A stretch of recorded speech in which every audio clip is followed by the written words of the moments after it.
నమస్తే, welcome to good health. Osteo ఆర్థరైటిస్తో బాధపడుతున్నారా? కీళ్ల నొప్పులు రాకుండా తీసుకోవాల్సిన జాగ్రత్తలేంటి? కీళ్ల నొప్పులకు హోమియోపతిలో ఎటువంటి చికిత్సలు అందుబాటులో ఉన్నాయో మనకు తెలియజేయడానికి మనతో పాటు స్టూడియోలో ఉన్నారు Homeo Care International doctor Ratan Kumar గారు. నమస్తే సార్. సో ఫస్ట్లీ అసలు ఆర్థరైటిస్ అంటే ఏంటి అండ్ ఇది ఎందుకు వస్తుందంటారు? ఫస్ట్ ఆఫ్ ఆల్ ఆర్థరైటిస్ ఇవన్నిటి గురించి తెలియాలి అంటే ఆర్థరైటిస్ అంటే ఏంటి అంటే మనకు ఏదైనా కానీ ఒక జాయింట్లో ఏదైనా సమస్య వచ్చింది అంటే మనం ఆ జాయింట్ ఇన్వాల్వ్మెంట్ని మనం ఆస్టియో ఆర్థరైటిస్ అని అంటాము. అంటే ఏదైనా కానీ ఆర్థరైటిస్ అంటే ఇన్ఫ్లమేషన్ ఆఫ్ జాయింట్ అనమాట. ఆస్టియో అంటేనేమో మనకు నార్మల్గా బోన్స్ అని ఆస్టియో సైంటిఫిక్ నేమ్ ఆస్టియో అని అంటాము. సో ఏదైతే బోన్ ఇన్వాల్వ్మెంట్ అవుతుందో మనం దాన్ని అది నీ అయినా కానివ్వండి, లేకపోతే స్పైన్ కానివ్వండి, షోల్డర్ అయినా హిప్ అయినా, సో ఆ పర్టికులర్ నేమ్ని మనం knee osteoarthritis or hip osteoarthritis అలా డిఫరెన్షియేట్ చేసుకుంటూ ఉంటాం. సో ఆస్టియో ఆర్థరైటిస్ మెయిన్గా ఎందుకు వస్తుందంటే wear and tear of the joint అనమాట. ఈ జాయింట్ ఎప్పుడు వేర్ అండ్ టేర్ అవుతుందంటే ఎప్పుడైతే ఆ జాయింట్కి మనం స్ట్రెస్ కానీ లేదంటే ప్రెషర్ పడినప్పుడు అక్కడ ఉన్న ఏదైతే సైనోవెల్ ఫ్లూయిడ్ అంటే మనం గుజ్జు అని అంటాం కదా, సో అది కొంచెం అరుగుదల స్టార్ట్ అయినప్పుడు, లేకపోతే పైన ఉన్న బోన్ కింద ఉన్న బోన్ ఎప్పుడైతే ఫార్మేషన్ అయినప్పుడు అట్లా రాపిడి అనేది జరిగినప్పుడు మనకు డీజనరేటివ్ చేంజెస్ అనేది మనం అంటూ ఉంటాం. దాన్నే ఆర్థరైటిక్ చేంజెస్ అని అంటాం. సో ఈ డీజనరేటివ్ ఆస్టియో ఆర్థరైటిస్ అనేది ఎందుకు వస్తుంది అంటే ప్రధానంగా ఎప్పుడైతే మన బాడీలో కాల్షియం డెఫిషియన్సీ ఉన్నప్పుడు, లేదంటే మనం ఏదైనా ఒక తీసుకున్న ఫుడ్లో కరెక్ట్గా అన్ని మినరల్స్ సరిగా లేనప్పుడు కానివ్వండి, లేదంటే ఒబేసిటీ అంటే స్థూలకాయం ఎక్కువగా బరువు ఉన్న వాళ్ళకి ఏదైతే జాయింట్ మీద స్పేస్ అనేది నారో అయిపోయి అక్కడ ప్రెషర్ పడడం వల్ల పైన ఉన్న బోన్ కింద బోన్ రాపిడి జరగడం అంటే ఫ్రిక్షన్ మెకానిజం జరగడం వల్ల ఈ ఆస్టియో ఆర్థరైటిస్ డీజనరేటివ్ చేంజెస్ అనేది చూస్తూ ఉంటాం. సో నార్మల్గా మనకు ఎప్పుడైనా కానీ ఒక జాయింట్కి ప్రెషర్ పడినప్పుడు లేకపోతే స్ట్రెస్ అయినప్పుడు అప్పుడు wear and tear of the joint అనేది కామన్గా ఉంటాం. కాకపోతే ఇది నార్మల్గా ఎక్కువగా ఇంతకుముందు ఒక 10 years బ్యాక్ 15 years బ్యాక్ ఏంటి అంటే ఒక 60 years ఆర్ 55 years దాటిన వాళ్ళకి ఆస్టియో ఆర్థరైటిస్ ఎక్కువగా చూస్తున్నాం.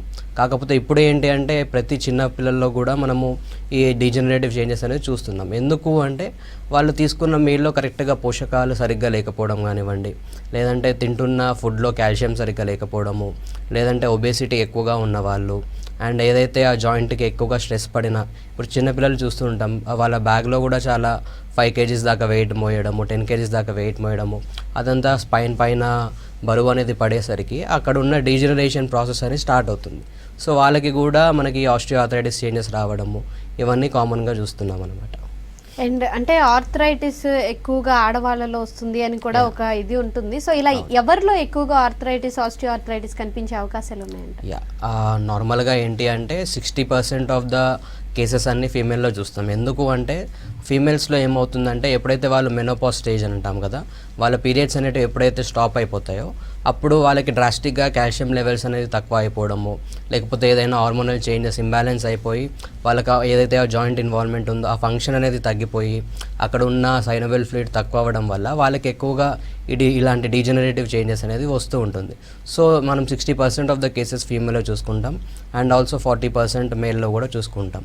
సో మేల్లో కూడా కాజెస్ ఏంటి అంటే వాళ్ళు ఎక్కువైతే వాళ్ళు ఆల్కహాల్ హ్యాబిట్ ఉన్నా కానీ లేకపోతే స్మోకింగ్ హ్యాబిట్ ఉన్నా కూడా అందులో నుంచి వచ్చే కార్సినోజెనిక్ ప్రోడక్ట్స్ కానివ్వండి, ఆ ఏజెంట్స్ అన్నీ అక్కడ స్టోరప్ అయిపోయి ఆ జాయింట్ స్పేస్ని నారో చేయడం కానీ, అక్కడ ఏదైతే ఆ జాయింట్ ఇన్వాల్వ్మెంట్లో ఆ గ్యాప్ అనేది తక్కువ అయిపోయి ఆ రాపిడి జరగడం వల్ల వాళ్ళకు కూడా ఎక్కువగా డీజనరేటివ్ చేంజెస్ అనేవి వస్తూ ఉంటుంది.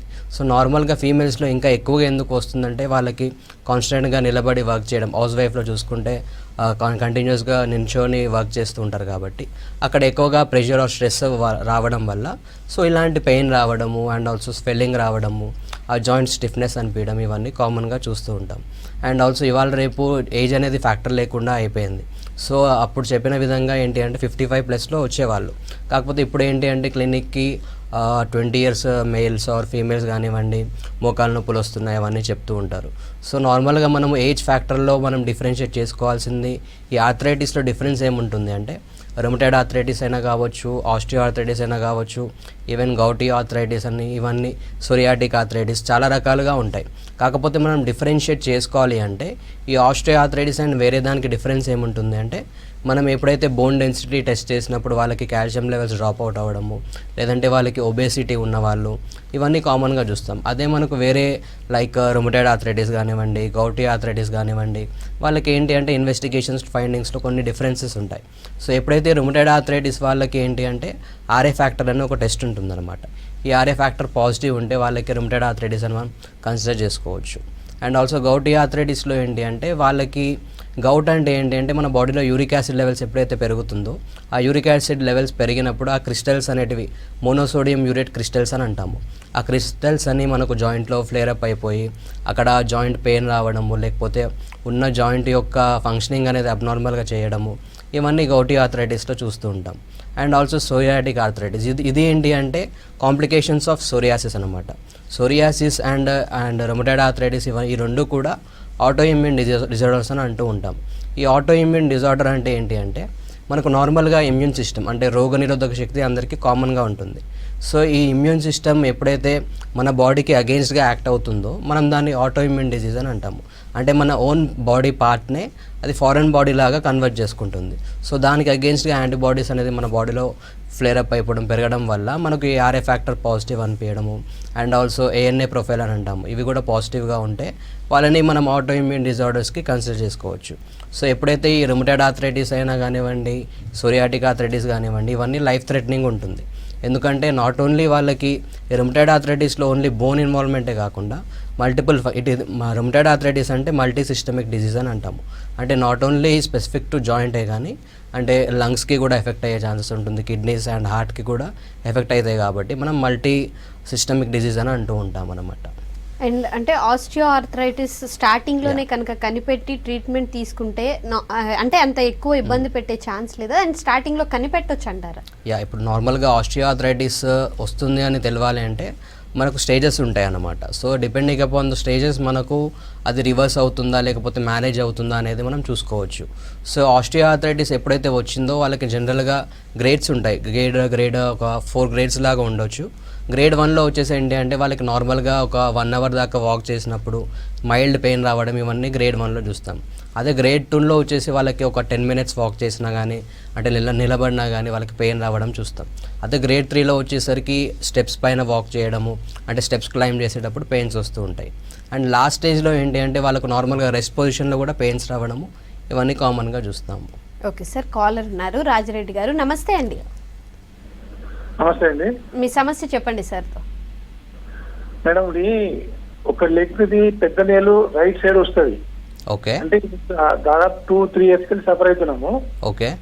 ఇంగ్లీష్ మెడిసిన్ వాడినప్పుడు తగ్గినాయి కొన్ని, ఒక 6 months 7 months ఏం అనిపించలేదు. ఓకే. మళ్ళీ స్టార్ట్ అయింది. ఫస్ట్ మీకు ఏ జాయింట్ ఇన్వాల్వ్మెంట్ అయింది సార్?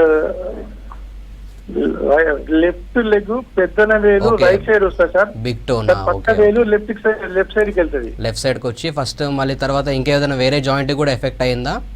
లేదు సార్, అక్కడ మాత్రమే ఉంది. అక్కడ మాత్రమే ఉంది. ఎన్ని డేస్ అవుతుంది ఇలా వచ్చి pain? 4 years nearly sir. 4 years అవుతుంది. ఎప్పుడన్నా యూరిక్ యాసిడ్ టెస్ట్ చేయించారా మీరు? యూరిక్ యాసిడ్ ఒకసారి టెస్ట్ చేసినాం కానీ నార్మలే అనిపించింది సార్. ఎప్పుడు చేయించారు యూరిక్ యాసిడ్ టెస్ట్? ఈ రీసెంట్గా ఎప్పుడైనా చేయించారా? ఇప్పుడు మేము హైదరాబాద్ ఒక డాక్టర్ చూపెట్టాం సార్, యుఆర్కే రావు గారు అని, మరి చూపెట్టాము. అతను మెడిసిన్ దాదాపు ఒక 3-4 months రెగ్యులర్ గా ఇంగ్లీష్ మెడిసిన్ ఇచ్చిండు. ఫైన్. ఆయనే చూసిండు యూరిక్ యాసిడ్ అవన్నీ అతనే చూసాడు, కానీ నేను కూడా చూసినా గుర్తులేదు సార్. ఓకే. నార్మల్గా మీకు బొటనల్ వేల ఇన్వాల్వ్మెంట్ ఉంది కాబట్టి యూరిక్ యాసిడ్ లెవెల్స్ ఎక్కువగా ఉంటాయి. గౌటీ ఆర్థరైటిస్లో మనకు మెయిన్గా ఫస్ట్ ఆ బొటనల్ వేల ఇన్వాల్వ్మెంట్ అనేది పెయిన్ రావడం, అప్పుడప్పుడు వాపు రావడం కామన్గా చూస్తాము. సో ఒకసారి మీరు రీసెంట్గా యూరిక్ యాసిడ్ టెస్ట్ అనేది చేసుకొని వచ్చి మీ నియరెస్ట్ బ్రాంచ్కి ఒకసారి రండి. మీకు ఏదైతే ఆ రిపోర్ట్స్ బట్టి అండ్ మీ సిమ్టమ్స్ బట్టి కూడా మీకు కాన్స్టిట్యూషనల్ రెమెడీ, మనకు హోమియోపతిలో ఏంటి అంటే కాన్స్టిట్యూషనల్ మెడిసిన్ అని అంటాము. ఈ కాన్స్టిట్యూషనల్ మెడిసిన్ అంటే ఏంటి అంటే మనం ఒక అంటే 2 individuals తీసుకున్నప్పుడు సో వాళ్ళకి సేమ్ కైండ్ ఆఫ్ డిజీజ్ ఉన్నా కానివ్వండి వాళ్ళకి డిఫరెంట్ టైప్ ఆఫ్ మెడిసిన్స్ వాళ్ళకి ప్రిస్క్రైబ్ చేస్తాం అనమాట. ఎందుకంటే వాళ్ళ రియాక్షన్ ఎలా ఉంది ఆ డిజీజ్కి అండ్ ఆల్సో వాళ్ళకి సిమ్టమ్స్ ఎలా ఉన్నాయి అండ్ ఏదైనా కానీ వాళ్ళకి ఎమోషనల్ కాజ్ ఏమన్నా ఉందా, ఏదైనా కానీ ఒక డిజీజ్ వచ్చిందంటే దానికి నాట్ ఓన్లీ ఫిజికల్ కాజ్, దానికి మెంటల్ కాజ్ అంటే సైకాలజికల్గా కూడా ఏదో ఒక కాజ్ అనేది ఉంటుంది. లైక్ స్ట్రెస్ కానివ్వండి లేకపోతే ఎమోషన్స్ సప్రెస్ చేయడము, సో ఏదైనా కానీ ఒక ఫ్యాక్టర్ ఉంటుంది. కాబట్టి ఆ కంటిన్యూగా మీకు ఆ కాన్స్టిట్యూషనల్ రెమెడీ ఇవ్వడం వల్ల మీకు కంప్లీట్గా క్యూర్ అయ్యే ఛాన్సెస్ ఉంటుంది. అండ్ అంటే ఏమైనా క్రోనిక్ కండిషన్స్ ఉన్న వాళ్ళల్లో ఇలా బోన్ హెల్త్ అనేది ఎఫెక్ట్ అవ్వడం, ఆర్థరైటిస్ లాంటి కండిషన్స్ వచ్చే అవకాశాలు ఉన్నాయంటారు? ఉంటుంది. ఇప్పుడు నార్మల్గా ఇది ఆర్థరైటిస్ ఒక్కొక్కసారి సెకండరీ డిజీజ్ కూడా మనము ల్యాండప్ అవుతుంది. నార్మల్గా ప్రైమరీ డిజీజ్ ఏంటి అంటే లైక్ ఏదైనా ఒక ఆటోఇమ్యూన్ డిజీజ్ ఇందాక చెప్పాను కదా, సోరియాసిస్ కానివ్వండి, లేకపోతే ఎస్ఎల్ సిస్టమిక్ లూపస్ ఎరిథ్రోమాటోసిస్ అని అంటాము. ఈ దీంట్లో కూడా not only all the organs, వాళ్ళకి జాయింట్ స్పేస్ కూడా ఇన్వాల్వ్మెంట్ అయ్యే ఛాన్సెస్ ఉంటుంది కాబట్టి సో వీళ్ళకి మనము అట్లీ సెకండరీ డిజీజ్ కూడా కన్సిడర్ చేసుకోవచ్చు. ఓకే సార్, మరో కాలర్ ఉన్నారు. సతీష్ గారు హైదరాబాద్ నుంచి. నమస్తే అండి. Good afternoon ma'am. Good afternoon అండి. మీ ప్రాబ్లం చెప్పండి సార్. గుడ్ ఆఫ్టర్నూన్, చెప్పండి. సో సతీష్ అండి, మై ఏజ్ అరౌండ్ 40-41 ఉంటుంది. ఓకే. సో నాకు జనవరి నుంచి ఈ రైట్ హ్యాండ్ షోల్డర్ ఓకే. బాగా పెయిన్ వస్తుందండి. సో వెన్ అంటే ఏంటంటే నేను లెఫ్ట్ హ్యాండ్ స్ట్రైట్ గా వెర్టికల్ గా లిఫ్ట్ చేయగలను, బట్ వేరే I'm not able to lift the right hand అన్నమాట. స్టిఫ్నెస్ అనిపిస్తుందా షోల్డర్ జాయింట్? ఏమండి? పట్టేసినట్టుగా స్టిఫ్నెస్ అనిపిస్తుందా? అవునండి, అలా అనిపిస్తుంది. Plus I'm not able to rotate it 360 degree also. Okay okay, fine. So ఇంకోటి బైక్ నడిపినా కూడాను లేదంటే ఏదన్నా హెవీ లిఫ్ట్ చేసినా కూడాను పెయిన్ ఎక్కువైపోతుంది. సో ఇక్కడ నియర్ బై డాక్టర్కి వెళ్తే వాళ్ళు ఎంఆర్ఐ స్కాన్ చేశారు, అదర్ ప్రొఫైల్స్ అవి చేసి అక్కడ బోన్ పెరిగిందని చెప్పారు. But I want to take your opinion as well sir. Fine. ఒకసారి మీకు డయాబెటీస్ ఏమన్నా ఉందా అండి? మీకు డయాబెటీస్ ఏం లేదండి. డయాబెటీస్ ఏం లేదు. Okay, fine. మీకు ఏంటి అంటే నార్మల్గా ఫ్రోజన్ షోల్డర్ అని అనుకోవచ్చు, లేదంటే ఏదైతే ఒక్కొక్కసారి ఏమవుతుందంటే బోన్ డెన్సిటీ అనేది పెరిగిపోయి అక్కడ ఆస్టియోఫైట్ ఫార్మేషన్ అనేది జరుగుతుంది. అది కూడా ఒక రకమైన ఆస్టియోఆర్థరైటిక్స్ చేంజెసే. బోన్స్ స్పర్ అవ్వడం లేకపోతే మైనర్ ఇంజురీ రావడం వల్ల కూడా ఇట్లాంటి పెయిన్ రావడము అండ్ మూమెంట్స్ కూడా రెస్ట్రిక్ట్ అవ్వడము ఇవన్నీ కామన్గా చూస్తూ ఉంటాం. సో మీకున్న ప్రాబ్లం ఏంటి అంటే ఒక్కసారి మీకు ఏదైతే ఎంఆర్ఐ కానివ్వండి స్కాన్ ఉంటే తీసుకొని రండి. అండ్ ఆల్సో ఆ బోన్ గ్రోత్ ఏదైతే చెప్పారో అది ఏదైనా ఒక ఆస్టియోఫైట్ ఫార్మేషన్ అంటే మనకు ఆస్టియోఆర్థరైటిస్లో ఆస్టియోఫైట్ ఫార్మేషన్ అనేది జరుగుతుంది. ఈ ఆస్టియోఫైట్ అంటే ఏంటి అంటే అక్కడ ఉన్న ఏదైతే బోన్ స్ట్రక్చర్ ఉందో అది బ్రేకప్ అయిపోయి మనకు కనిపించడం వల్ల ఆ ఓవర్ గ్రోత్ ఆఫ్ బోన్ అనేది మనం చెప్తూ ఉంటాం. సో ఒక్కసారి మీకు ఏదైతే దగ్గరున్న బ్రాంచ్కి వస్తే మీ సిమ్టమ్స్ బట్టి కూడా మీకు కాన్స్టిట్యూషనల్ రెమెడీ ఇవ్వడం వల్ల ఖచ్చితంగా మీకు రివర్స్ అవుతుందండి. టెన్షన్ ఏం లేదు దానికి. ఓకే సార్, అంటే ఇప్పుడు ఈ ఫిజికల్ వర్కౌట్స్ అనేవి బోన్ హెల్త్ మీద కానీ ఆర్థరైటిస్ లాంటి కండిషన్స్ రావడం మీద ఎలాంటి ఇంపాక్ట్ చూపిస్తాయి అంటారు? సో నార్మల్గా మనకి ఏదైనా కానీ కొంతమంది ఏంటి అంటే సెడెంటరీ లైఫ్ అలవాటు పడిపోయి చాలా వరకు ఏంటి అంటే ఫిజికల్ యాక్టివిటీ ఉండదు. సో వాళ్ళకి ఏమవుతుంది అంటే మనకి ఏదైనా కానీ ఒక జాయింట్ అనేది కరెక్ట్గా ఫంక్షన్ అవ్వాలి అంటే దానికి రిపీటెడ్గా movements mild to moderate exercise కానివ్వండి, లేదంటే కొంచెమైనా బాడీకి కదలికలు అనేది ఉంటే ఆ జాయింట్ ఫంక్షనింగ్ కూడా బాగుంటుంది. అంతేగాని ఎప్పుడైనా కానీ సెడెంటరీగా కూర్చొని వర్క్ చేసే డెస్క్ జాబ్ చేసే వాళ్ళు కానివ్వండి, కంటిన్యూస్గా కూర్చొని చేసే ప్రొఫెషన్ కానివ్వండి, వాళ్ళకి ఏమవుతుందంటే ఆ జాయింట్ ఫంక్షన్ యాక్టివిటీ సరిగా లేకపోవడం వల్ల ఇలాంటి డీజనరేషన్ ప్రాసెస్ కొంచెం ఎర్లీగా వచ్చే ఛాన్సెస్ ఉంటుంది. సో వీళ్ళల్లో ఏంటి అంటే డైట్ మేనేజ్మెంట్ చేసుకుంటూ అండ్ ఆల్సో కొంచెం మైల్డ్ టు మోడరేట్ ఎక్సర్సైజ్ కానివ్వండి, రిపీటెడ్ ఫ్రీక్వెంట్గా వర్కౌట్స్ ఏదైనా చేసుకుంటే సో ఇలాంటి డీజనరేటివ్ చేంజెస్కి వాళ్ళు ల్యాండప్ కాకుండా కూడా మనము ప్రివెంటివ్ మెజర్స్ లాగా తీసుకోవచ్చు అనమాట. ఓకే సార్, మరో కాలర్ ఉన్నారు. నరసింహుల్ గారు. నమస్తే అండి. మీ సమస్య చెప్పండి సార్. మోకాలు నొప్పులు మేడం, చాలా. మేము వ్యవసాయం చేస్తాం. ఓకే. ఫస్ట్ లెఫ్ట్ లెగ్ వచ్చింది సార్ మోకాళ్ళ. ఓకే. చిన్నగా ఒక 4 years తర్వాత మళ్ళీ రైట్ లెగ్. ఓకే. పెయిన్ ఏమైనా ఉంటుందా నార్మల్గా నడిచేటప్పుడు? ఇప్పుడు వెనక మొదలు వచ్చినాక కాలుకు జర తక్కువ ఉంటుంది, కాలు కొంచెం వంకర కూడా అయింది సార్, అది లెఫ్ట్ కాలు. Okay okay. నడుస్తున్నప్పుడు సౌండ్ రావడం ఏమైనా కనిపిస్తుందా? ముందు వచ్చేది, కాకపోతే ఇప్పుడు నొప్పి వస్తుంది సార్. ఇప్పుడు రైట్ లెగ్ నొప్పి బాగుంది. Okay okay okay. నార్మల్గా మీకు ఏంటి, మీ ఏజ్ ఎంత ఇప్పుడు? ఇప్పుడు 49 ఉంది. 49 ఉంటుంది. సో ఇప్పుడు చెప్పిన విధంగా ఏంటి అంటే కొంచెం ఎర్లీగా కూడా డీజనరేషన్ ప్రాసెస్ అనేది స్టార్ట్ అవుతుంది కదా. సో మీకు కూడా ఉన్నది కూడా ఆస్టియోఆర్థరైటిస్ అండి. ఒకసారి మీకు ఒకసారి 2 కాళ్ళు కూడా నీ ఎక్స్రే ఒకసారి చేయించుకున్నట్లయితే ఏదైతే ఆ స్టేజ్లో ఉందో, లైక్ నార్మల్గా మనకు ఎక్స్రే పరంగా కూడా స్టేజెస్ మనం డిఫరెన్షియేట్ చేస్తూ ఉంటాము. సో ఏదైతే ఆ బోన్ జాయింట్ నారో స్పేస్ బట్టి మనం గ్రేడేషన్ అనేది ఇస్తుంటాం కాబట్టి ఒకసారి ఆ ఎక్స్రే స్కానింగ్ రిపోర్ట్ వల్ల మీకు ఆ గ్రేడ్ ఏదైతే ఉందో అండ్ ఆల్సో ఎంత సివియారిటీ ఉందో దాని తగ్గట్టుగా ట్రీట్మెంట్ ఇస్తాము.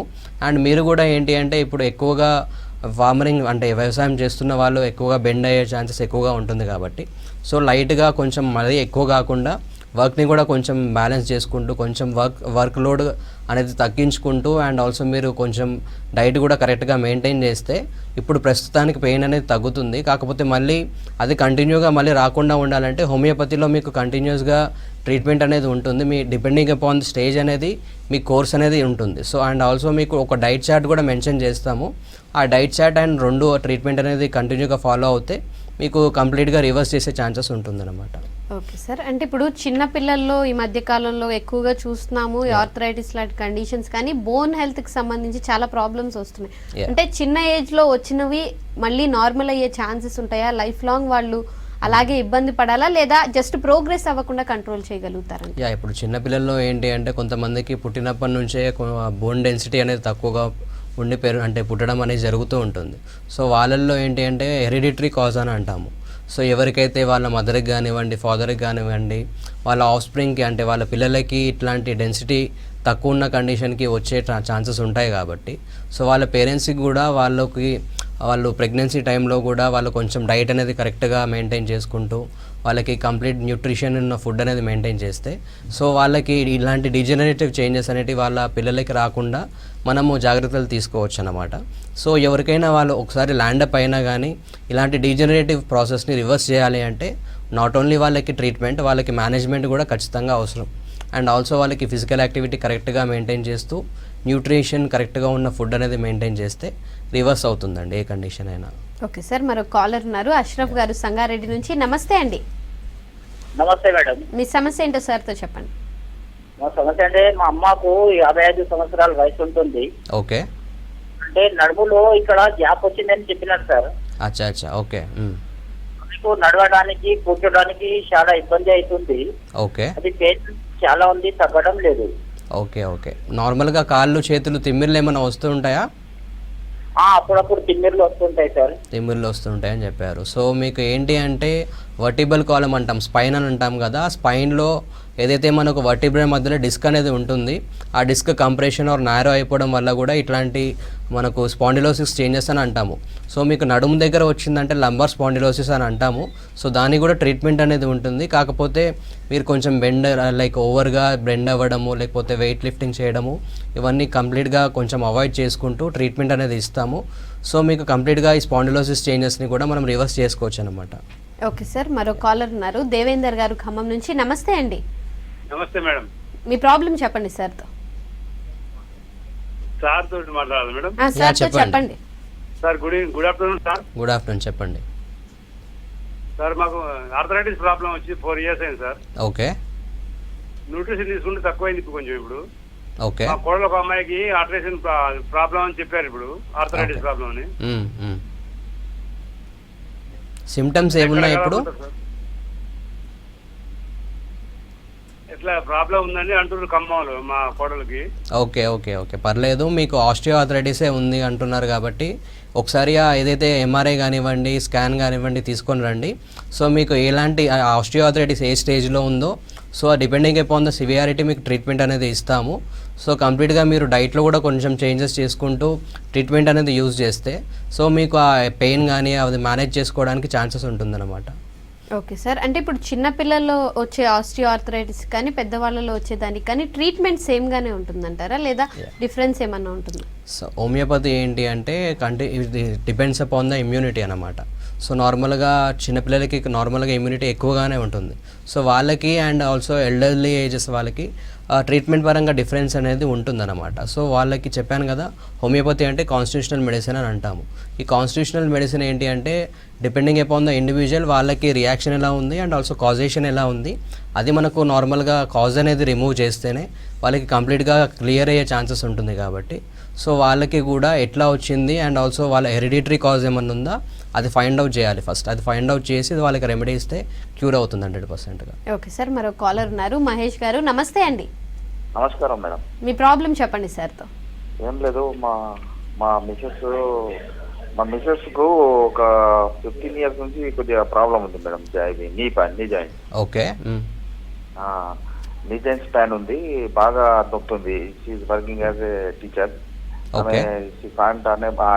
అన్అబుల్ టు వాక్ ఆల్సో. ఇప్పుడు ఏజ్ ఎంత ఉంటుందండి? ఆమెది 53 అండి. 53. యా. ఓకే ఓకే ఏమైనా వర్క్ చేస్తుందా హౌస్ వైఫేనా? లే వాళ్ళకి షీఈ్ ఎ టీచర్. టీచర్ చేస్తుంది. ఓకే. నార్మల్గా ఎక్కువగా సేపు నించొని ఉండడం వల్ల కూడా ఇట్లాంటి జాయింట్ పైన ప్రెషర్ పడే ఛాన్సెస్ ఉంటుంది కాబట్టి సో ఏది లెగ్ అయితే ఇన్వాల్వ్మెంట్ ఉందో ఒకసారి దాన్ని ఎక్స్రే చేయించుకొని నియరెస్ట్ బ్రాంచ్కి వస్తే మీకు డిపెండింగ్ అపాన్ ద కాజ్, ఇప్పుడు నాకు నార్మల్గా వాళ్ళకి ఏంటి అంటే టీచింగ్ ప్రొఫెషన్లో ఎక్కువసేపు నించొని ఉంటారు కాబట్టి అదే కాజ్ ఉంటుంది 100%గా. సో నార్మల్గా జాయింట్ ఏదైతే నారో అయిందో దానికి కొంచెం మనము సప్లిమెంట్స్ కూడా ఇస్తూ వాళ్ళకి ట్రీట్మెంట్ అనేది ఇస్తే కంప్లీట్గా క్యూర్ అవుతుందండి. ఒకసారి దగ్గరున్న బ్రాంచ్కి అయితే వస్తే మీకు కంప్లీట్గా క్యూర్ అనేది చేస్తాము. ఓకే సార్, అంటే ఇప్పుడు మెనోపాజ్ అనేది బోన్ హెల్త్ మీద ఎలాంటి ఇంపాక్ట్ చూపిస్తుంది అంటారు? ఇప్పుడు మెనోపాజ్ ఏంటి అంటే నార్మల్గా మెనోపాజ్ స్టేజ్ అటెండ్ అయిన ఉమెన్కి కాల్షియం లెవెల్స్ అనేది కంప్లీట్గా డ్రాప్ అవుతుంది. అండ్ ఆల్సో వాళ్ళకి చిన్నప్పటి నుంచి వస్తున్న ఇప్పుడు హార్మోనల్ కంటిన్యూన్సీ అనేది తప్పుతుంది కాబట్టి సో ఆ యూట్రస్లో నుంచి వచ్చే ఈస్ట్రోజన్ కానివ్వండి, ప్రొజెస్టరాన్ కానివ్వండి ఇంబ్యాలెన్స్ అయ్యే ఛాన్సెస్ ఉంటుంది కాబట్టి వాళ్ళకి సడన్గా ఆ బోన్ డెన్సిటీ కూడా నారో అయ్యే ఛాన్సెస్, అంటే బోన్ డెన్సిటీ తక్కువ అవ్వడము అండ్ జాయింట్ స్పేస్ నారో అవ్వడం కూడా ఖచ్చితంగా ఉంటుంది. సో వాళ్ళకి మెనోపాజ్ అటెండ్ అయిన వాళ్ళకి కొంచెం ఇమ్యూనిటీ పరంగా లైక్ ఫ్రూట్స్ బాగా తీసుకోవడము అండ్ ఆల్సో నట్స్ బాగా తీసుకోవడము, కాల్షియం రిచ్ ఉన్న ఫుడ్ ఎక్కువగా కన్జ్యూమ్ చేసుకుంటే వాళ్ళకి కంప్లీట్గా ఈ మేనేజ్మెంట్తో పాటు వాళ్ళకి కూడా ఖచ్చితంగా ట్రీట్మెంట్ అనేది అవసరమే. ఎందుకంటే ఇప్పుడు కాల్షియం డ్రాప్ అవుట్ అయింది కాబట్టి సో వాళ్ళకి కాల్షియం సప్లిమెంట్స్ ఇవ్వడం 100% ఖచ్చితంగా ఉండాల్సిందే కాబట్టి కంప్లీట్గా క్యూర్ అనేది అవుతుంది వాళ్ళకి కూడా. Thank you so much Ratan Kumar గారు. ఓకే. ఇది వాళ్ళ good health. Stay tune to V6 news.